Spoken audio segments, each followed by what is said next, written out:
బలూచిస్తాన్ వాదులు పాక్ ఆర్మీ పైన ఎందుకు దాడి చేస్తున్నారు? ఇండియా పాక్ ఉద్రిక్తతల వేళ బలూచిస్తాన్ వాసులు ఇండియాకు ఎందుకు మద్దతుగా మాట్లాడారు? పాకిస్తాన్ భూభాగంలోనే బలూచిస్తాన్ ఉంది, అయినా వారు వ్యతిరేకంగా ఎందుకు పోరాడుతున్నారు? దీనికి సంబంధించి పూర్తి వివరాలు చూద్దాం. 1947లో భారత్ పాక్ విడిపోయినప్పుడు బలూచిస్తాన్ ప్రాంతం రాజ్యాంగబద్ధంగా పాక్ లో విలీనం అవ్వలేదు. అప్పుడు బలూచిస్తాన్ స్వతంత్రంగా ఉండేది. ఆ తర్వాత పాకిస్తాన్ లో బలూచిస్తాన్ ను పాక్ ప్రభుత్వం విలీనం చేసింది. ఇది బలూచిస్తాన్ ప్రాంతం వారికి నచ్చలేదు. అప్పటి నుంచి బలూచిస్తాన్ నాయకులు తిరుగుబాట్లు చేస్తున్నారు. ఏకంగా బలూచిస్తాన్ లిబరేషన్ ఆర్మీని ఏర్పాటు చేశారు. నిత్యం అక్కడ ఆర్మీకి బిఎల్ఏ వారికి దాడులు జరుగుతూనే ఉంటాయి. బలూచిస్తాన్ లో ఖనిజాలు, సముద్ర తీరాలు ఉన్నప్పటికీ అక్కడి ప్రజలు తీవ్ర పేదరికంలో జీవిస్తున్నారు. వారి వనరులను పాక్ కేంద్ర ప్రభుత్వం తీసుకొని సరైన వాటా ఇవ్వడం లేదన్న ఆరోపణలు ఉన్నాయి. బలూచిస్తాన్ అభివృద్ధిలో వెనుకబడి ఉంది. విద్య, ఆరోగ్యం, రవాణా రంగాల్లో కూడా కేంద్రం పెద్దగా దృష్టి పెట్టలేదన్న ఆరోపణలు ఉన్నాయి. బలూచ్ జాతివాదులు స్వతంత్ర బలూచిస్తాన్ కోసం పోరాడుతున్నారు. కొన్ని గ్రూపులు హింసాత్మకంగా పోరాడితే మరికొందరు రాజకీయం ద్వారా తమ లక్ష్యాలను సాధించేందుకు ప్రయత్నిస్తున్నారు. స్వతంత్రత డిమాండ్లను అణిచివేయడానికి పాకిస్తాన్ ఆర్మీ తీవ్ర చర్యలు తీసుకుంటుంది. దీనివల్ల మానవ హక్కుల ఉల్లంఘనలు,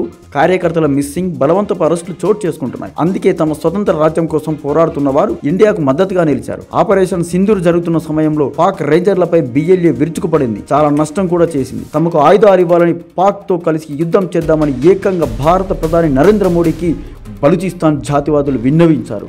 తమ స్వతంత్ర రాజ్యం కోసం పాక్ ఆర్మీతో వారు కొట్లాడుతున్నారు. బలూచిస్తాన్లో దశాబ్దాలుగా కొనసాగుతున్న హింస, మానవ హక్కుల ఉల్లంఘనలు, బలవంతపు అదృశ్యాల నేపథ్యంలో పాకిస్తాన్ నుంచి తమ ప్రాంతానికి స్వాతంత్రం ప్రకటిస్తున్నామని బలూచ్ ప్రతినిధి మీర్ యార్ బలోచ్ బుధవారం సంచలన ప్రకటన చేశారు. మరి దీనిపై పాక్ ప్రభుత్వం ఎలా స్పందిస్తుందో చూడాలి.